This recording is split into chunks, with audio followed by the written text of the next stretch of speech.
पाणीपुरी कुठे गेली? कसा झालाय? चांगला झाला.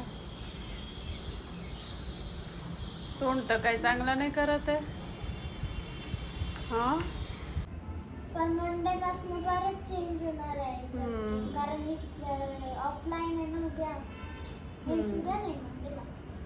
Hello everyone, good morning, welcome to the new vlog. तर सध्या माझ्या दिवसाची सुरुवात अशी काहीशी होत आहे, कारण त्रिशाचं ह्या वीकमध्ये ऑनलाईन स्कूल चालू आहे. त्यामुळे सकाळी ती उठली की तिचं स्कूलचं ती सगळं घेऊन बसते. आणि आज तिने युनिफॉर्म वेअर केला होता. असं कंपल्सरी नाही आहे, ज्यांना वाटेल ते युनिफॉर्म घालू शकता किंवा तुम्ही नॉर्मल आपल्या ड्रेसमध्ये जरी स्कूल अटेंड केलं तरी काही प्रॉब्लेम नाही आहे. बट तिला आज योगा होतं म्हणून तिला स्पोर्ट्स युनिफॉर्म घालायचा होता. सो तिने आज स्पोर्ट्स युनिफॉर्म घातला आणि फर्स्ट पिरियड तिचा योगा पिरियड होता. सो त्याचंच इकडे ते सगळं ऑनलाईन चालू आहे. आणि सकाळची सुरुवात अशी काहीशी आता सध्या होत आहे. रुटीन थोडं चेंज झालं आहे, त्यामुळे राजेशचाच फक्त मला टिफिन असतो आणि ब्रेकफास्ट असतो. त्यानंतर दोघीजणी आम्ही सोबतच जेवत असतो. तर माझं घरातलं सगळं आवरून झालं. मम्मी पप्पा नाशिकला गेले रिटर्न. पाऊस जरा कमी झाला, बट ते गेले. ते ॲक्च्युली कालच गेले, बट त्यांना काल पण बऱ्यापैकी ट्रॅफिक लागलं. भरपूर ठिकाणी पाणी वगैरे साचलेलं होतं, बट ते गेले. जायला लेट झालं त्यांना ट्रॅफिकमुळे, बट व्यवस्थित पोहोचले.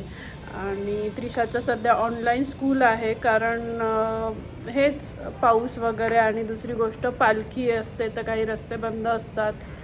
त्यामुळे पण त्यांनी हा वीक पूर्ण ऑनलाईनच स्कूल ठेवलं आहे. नेक्स्ट वीकपासून ती स्कूलला जाणार आहे. सो माझं शेड्यूल थोडं चेंज झालं आहे ती घरी असल्यामुळे, कारण मग तिचं ऑनलाईन स्कूल असतं. राजेश ऑफिसला जातात आणि 1 वाजेपर्यंत तिचं स्कूल असतं. सो 1 वाजेपर्यंत ती बिझी असते आणि माझं अर्धं लक्ष तिच्या स्कूलकडे आणि अर्धं लक्ष घरातल्या कामांकडे असं काहीसं असतं.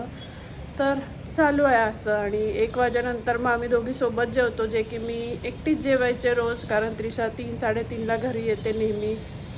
बट स्कूल 1 वाजेपर्यंत असतं, त्यामुळे तिचं स्कूल संपलं की मग आम्ही दोघी सोबत जेवण वगैरे करतो. थोडा वेळ ती टी व्ही बघते, कारण सकाळपासून स्कूल चालू असतं तर थोडंसं रिफ्रेश होण्यासाठी टी व्ही वगैरे बघते. मग आराम होतो थोडा वेळ. आणि एक्झाम तिची चालू होती, बट तेच पावसामुळे पोस्टपोन झाली. तर नेक्स्ट वीक आहे आता तिची एक्झाम. फक्त 3च दिवस आहे त्यासाठी. ओके. तर असं काहीसं आहे. आता झाली आहे संध्याकाळ. दुपारी मी थोडा वेळ आराम केला. ॲक्च्युली मॉलला जायचा प्लॅन होता माझा, कारण ऑफ चालू आहे, बऱ्याच ठिकाणी सेल चालू आहे आणि पाऊस पण आज थोडासा उघडला आहे. तर म्हटलं चला मॉलला जाऊन एक चक्कर मारूया. माझ्यासाठी असं मला काही घ्यायचं नाही, बट त्रिशासाठीच काही मिळालं तर बरं होऊन जाईल हेच माझं असतं. कारण हाईट वाढते, त्यामुळे कपडे पण छोटे होतात, फुटवेअर पण खूप पटकन छोटे होतात. सो असा इश्यू असतो. तर म्हटलं चला ऑफ आहे तर जाऊन येऊया. बट कंटाळा पण आला आहे आणि जायचं पण आहे, असं काहीसं झालं आहे. सो अजून काहीच ठरत नाही आहे काय करावं. सो बघूया. आणि आता पुन्हा थोडं वातावरण पण झालं आहे पावसाचं. काय करायचं का, जायचं की नको? काही पण कर. तू सांग ना, तुला काय वाटतं? मला वाटतं पाऊस येणार असं वातावरण येतोय, मग नको जायला. त्रिशाला असं पण नाही तरी शॉपिंग वगैरे ह्या गोष्टी नाही आवडत तिच्यासाठी, जरी असेल तरी. मला स्टेशनरी आवडतं. तर असं आहे, बघूया आता काय होतं काय नाही. आता तरी तिला भूक लागली तर तिला पाहिजे आहे जामून शॉट. सो आता मी तिला ते बनवून देते आणि मी माझ्यासाठी छान चहा ठेवते.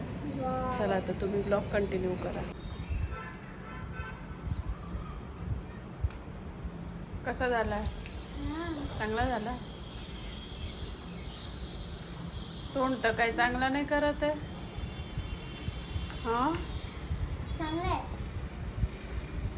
ठीक आहे. मिठा मिठा, कारण आहे ना हे जामून शॉट प्यायच्या आधी डेट्स खाल्लं होता, त्याच्यामुळे पण इश्यू झाला असेल. नाही, काय नाही, त्याच्यामुळे काय नाही इश्यू. कारण मी पण खाल्लं होतं, पण तरी मी टेस्ट केलं, एकदम मस्त लागलं. हे पण मस्त लागलं, मला पण मस्त लागलं. घे पिऊन. तर संध्याकाळचे ऑलमोस्ट आता 6:30 वाजत आले आहे आणि पाऊस येईल असं वाटलं, बट पाऊस तर काही आला नाही. वातावरण आहे बट म्हटलं चला लवकरच स्वयंपाकाला लागूया. 1 मिनिट. आणि स्वयंपाकामध्ये मी इथे आज बनवणार आहे भोपळ्याचे पराठे. यासाठी भोपळा मी छान किसून घेतला आहे आणि आता शिजत ठेवला आहे. याचं पाणी आटलं की मग बाकी इन्ग्रेडियंट्स घालून पराठे बनवणार आहे. माझ्या होते मी याची रेसिपी आधी शेअर केलेली आहे, बट आज शॉर्टमध्ये पुन्हा सांगेल तुम्हाला. तर राजेश जस्ट ऑफिसमधून आले. आज लवकर आले आणि त्यांना भूक लागली आल्या आल्या. काय हो, तर त्यांना भूक लागली आहे, पण माझा स्वयंपाक काय अजून झालेला नाही आहे. तर ते बोलले चल पाणीपुरी खायला जाऊया. मला नाही माहिती मी खाईल की नाही, मला फारशी अशी बाहेरची आवडत नाही, बट त्यांना खायची आहे. तर आता आम्ही चाललो आहे पाणीपुरी खायला. पण मी खेळायला जाणार. तुला नाही यायचं आहे का? चला मग, मला भरपूर कामं आहेत आज. बोर्ड पण बनवायचं आहे मला आणि द्यायला पण जायचं आहे. सो चला आवरा पटकन.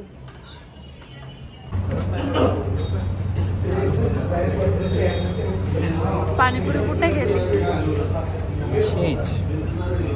चेंज खायची होती पाणीपुरी, नंतर वेळेवर प्लॅन चेंज केला आणि वडापाव. आणि मला पण जबरदस्ती खायला लावला.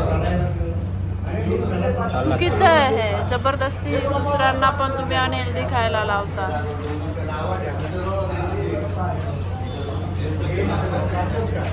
ठीक आहे चला खाऊन घेऊया आता. बाय द वे हा आमच्या इथे समोरच सोसायटीच्या समोर एक स्टॉल असतो वडापावचा. तिथला वडापाव खरंच खूप जास्त टेस्टी असतो. जेवण मम्मीला पण खूप आवडला यावेळी. मम्मी मला म्हणाली, 2दा आणला होता मम्मीने. पप्पांना पण आवडला, मम्मीला पण आवडला. खरंच टेस्टी असतो.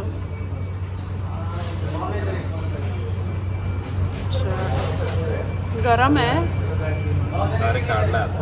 अरे बापरे. आणि त्रिशा काही आली नाही. त्रिशाला काहीच खायचं नव्हतं, सो ती खेळायला गेली.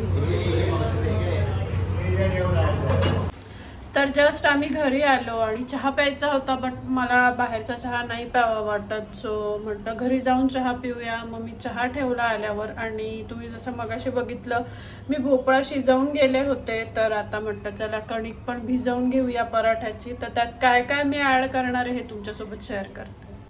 तर इकडे चहा होत आहे माझा. मी आल्याच ठेवला होता चहा आणि तोपर्यंत पराठ्याला जे काही इन्ग्रेडियंट्स लागणार आहे त्याचं प्रिपरेशन करत होते. चहा मूव्ह करते. छोट्या बर्नरवर ठेवूया आणि दूध इकडे ठेवूया.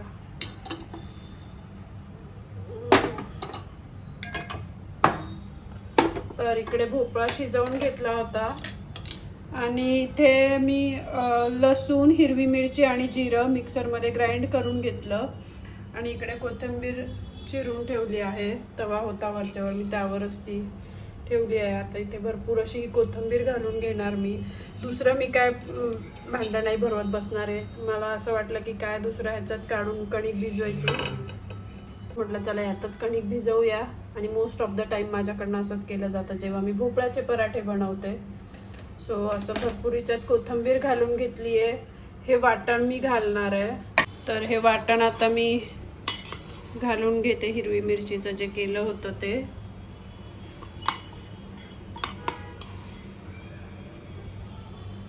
तिखट तुम्ही तुमच्या आवडीप्रमाणे घालू शकता. मी बऱ्यापैकी तिखट करते मी. सो हिरवी मिरची पण घालणार आहे मी आता आणि लाल तिखट पण, असं दोन्ही घालणार आहे.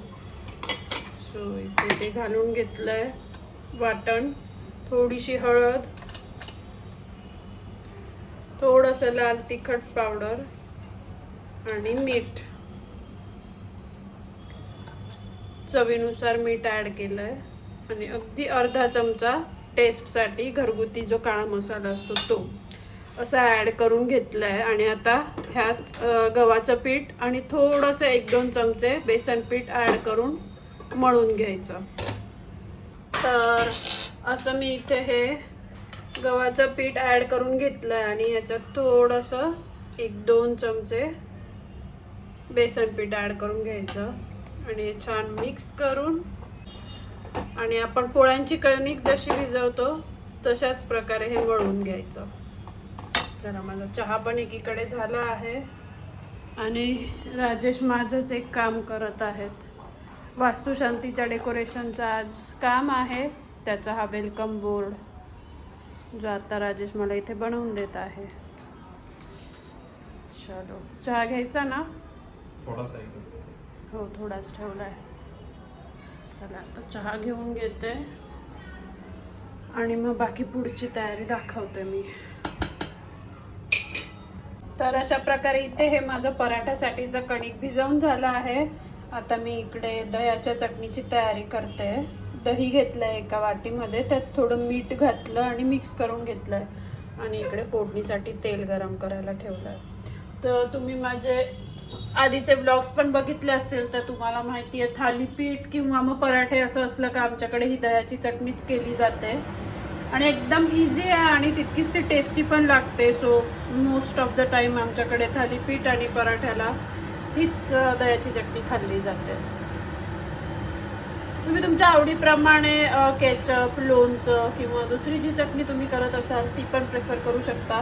बट हे काहीतरी नवीन मला वाटलं की तुम्हाला दाखवावं म्हणून मी हे शेअर करते.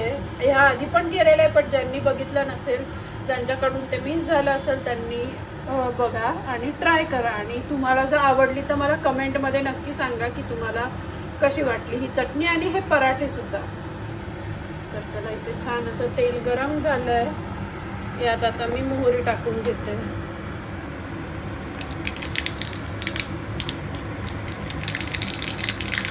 मोहरी छान तडतडली, यात लाल तिखट घालायचं आपल्या आवडीनुसार.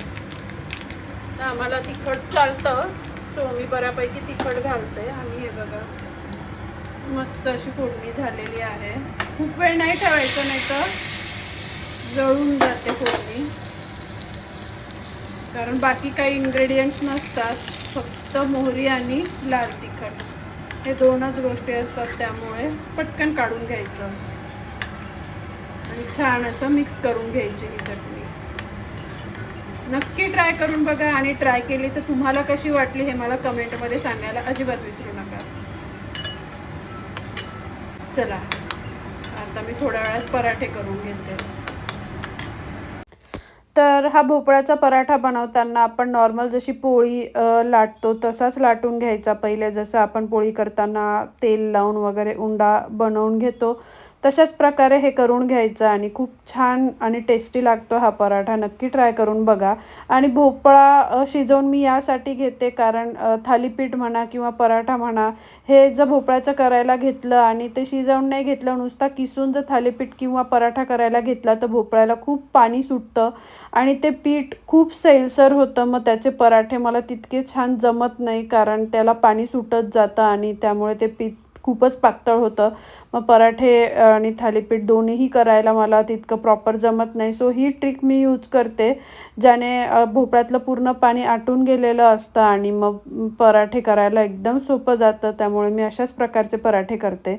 आणि छान असं लाटून झाल्यावर आपण तूप, तेल जे काही तुम्हाला आवडत असेल त्या पद्धतीने ते ॲड करून तुम्ही हे पराठे छान दोन्ही बाजूने खरपूस असे भाजून घ्यायचे.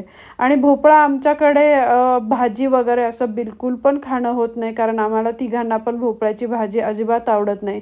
त्यामुळे मी पराठेच मोस्टली मी करत असते कारण भाजी ही प्रत्येक खाल्लीच गेली पाहिजे. प्रत्येक भाजीमधनं आपल्याला काही ना काही विटामिन, प्रोटीन्स हे भेटत असतात. सो कुठल्या ना कुठल्या प्रकारे हे आपल्या पोटात, शरीरात जाणं तितकंच गरजेचं आहे.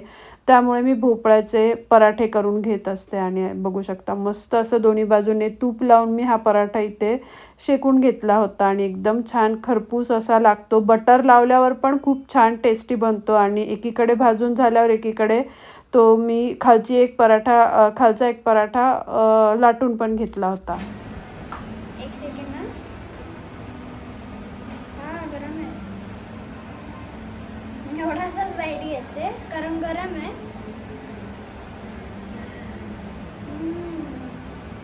टेस्टी. तर आमचे जेवण वगैरे झाले आणि जस्ट माझं किचनमधलं पण सगळं आवरून झालं. किचन ओटा वगैरे, भांडी वगैरे सगळं मी आवरून क्लीन करून ठेवलं. आणि आज जरा पाऊस थांबला होता. म्हणजे रोज खूपच पाऊस येत होता, आज जरा तितका पाऊस झाला नाही आणि थोडंफार आणि थोडंफार ऊन पण पडलं होतं, त्यामुळे छान वाटत होतं. कारण एवढे दिवस झाले सारखा कंटिन्यू खूप पाऊस होता, तर म्हणजे कुठे बाहेरही पडता येत नव्हतं आणि नुसतंच असं घरात पण वातावरण नको नकोसं वाटायला लागलं होतं, बोर वाटायला लागलं होतं. आणि कपडे पण सुकत नव्हते, घरात पण असं ओलसर वाटायचं. कारण बाल्कनीत गेलं की तेच ओले पाय घरात येणार, पुन्हा तीच सगळी चिकचिक असं काहीसं होत होतं. बट आज थोडंसं फ्रेश वातावरण झालं, थोडा वेळ ऊन वगैरे पडल्यामुळे छान वाटलं. आणि इतके दिवस झाले मम्मी पप्पा ते होते, त्यामुळे एकदम छान वाटायचं, घरात अगदीच लगबग असायची. आणि एवढ्यात असं झालं होतं की मम्मी पप्पांचं खूप फ्रिक्वेंटली येणं झालं काही ना काही कारणामुळे. म्हणजे पहिल्यांदाच असं झालं की मम्मी पप्पा इतके फ्रिक्वेंटली आले, एवढ्या वर्षात पहिल्यांदाच असं झालं. कारण त्रिशाच्या बर्थडेला आले, एका महिन्यात त्यांचे 3 वेळा ह्यावेळी माझ्याकडे चक्कर झाले. त्रिशाच्या बर्थडेला आलेले, त्यानंतर मम्मी तिच्या फ्रेंडच्या मुलीचं लग्न होतं तेव्हा आले, आणि आत्ता माझ्या कझिनच्या लग्नासाठी. सो असं त्यांचं पहिल्यांदा इतकं फ्रिक्वेंटली येणं झालं. आणि काका काकीन ते पण आले होते, त्यामुळे एकदम घरात चहलपहल होती, छान वाटायचं. आणि त्यानंतर सगळेच एकदम घरी निघून गेल्यामुळे अगदी बोर झाल्यासारखं झालं होतं मला. आणि मम्मी पप्पा पहिल्यांदा इतके दिवस पण थांबले नाही, तर ते इतके दिवस थांबत पण नाही, ते निघून गेले होते. आणि पुन्हा त्यांना पावसाच्या त्या सगळ्या गोष्टींमुळे रिटर्न यावं लागलं, त्यामुळे ते 2 दिवस आणखी थांबले. फर्स्ट टाईम इतके दिवस ते पण थांबले आणि छान वाटलं आम्हाला पण. आणि त्रिशाने पण भरपूर एन्जॉय केलं का गं, कारण तिचं पण ऑनलाईन स्कूल होतं, त्यामुळे तिने पण एन्जॉय केलं आजी आजोबांसोबत. सो छान वाटलं, मस्त दिवस गेले आमचे. आणि इतक्या दिवसांनी इतके दिवस ते होते आणि एकदम अचानक गेले, त्यामुळे बोर व्हायला लागलं होतं. तर मी दुपारची अशी फारशी झोपत नाही, बट आज इतकं बोर झालं होतं की मी थोडा वेळ आज झोप काढली. आणि असं काहीसं सध्याचं रुटीन पण माझं चालू आहे त्रिशा घरी असल्यामुळे. सो थोडंसं डेली रुटीन चेंज झालं आहे, तर असं आहे. तर तुमच्याकडे पण मंडे पासून परत चेंज होणार आहे exam. कारण मी ऑफलाईन आहे ना उद्या, उद्या नाही मंडेला. हां, तर मंडेपासून तिचं ऑफलाईन स्कूल सुरू होणार आहे. सो माझं रेग्युलर जे रुटीन आहे ते चालू होणार आहे. आणि काय बोलून तुम्ही आणि तुमच्या एरियामध्ये पाऊस कसा आहे, थांबला आहे, कमी आहे की पाऊसच नाही आहे, हे पण मला कमेंटमध्ये सांगा. आणि पाऊस असेल तर काळजी घ्या, फार असं घराबाहेर पडू नका, घरातच बसून तुम्ही काय तो पावसाचा आनंद घ्या, एवढंच मी आत्ता म्हणू शकते. तर असा होता आजचा माझा हा दिवस, थोडंसं रुटीन चेंज असलेला त्रिशाच्या ऑनलाईन स्कूलमुळे. म्हणजे कोविडनंतर फर्स्ट टाईम असं झालं की तिचं ऑनलाईन स्कूल होतं. आणि कोविड होता तेव्हा ती खूपच लहान होती, सिनियर KG आणि फर्स्ट असं 2 वर्ष तिने ऑनलाईन केलेलं, त्याच्यानंतर आत्ता फर्स्ट टाईम. सो तिच्यासाठी हा चांगला एक्सपिरियन्स होता. म्हणजे तेव्हा तर ती खूप लहान होती, तिला तितकंसं असं आठवत पण नाही, बट आत्ता तिला कळायला लागलं तसं पहिल्यांदाच ऑनलाईन स्कूल तिचं झालं. आणि छान वाटलं मला पण, कारण पाऊस एवढा चालू आणि ती स्कूलला असती, राजेश ऑफिसला असते, तर मला आणखी बोर झालं असतं. बट ती घरी आहे ह्या वीकमध्ये, त्यामुळे मला पण तितकं बोर नाही झालं. तर चला भेटूया पुढच्या अशाच छान छान व्लॉग्समध्ये. तर तुम्ही सबस्क्राईब, लाईक, शेअर आणि त्याचबरोबर हाईप करायला पण अजिबात विसरू नका. चला तर मग भेटूया पुढच्या अशाच छान छान व्लॉग्समध्ये. तोपर्यंत खुश राहा, काळजी घ्या, बाय.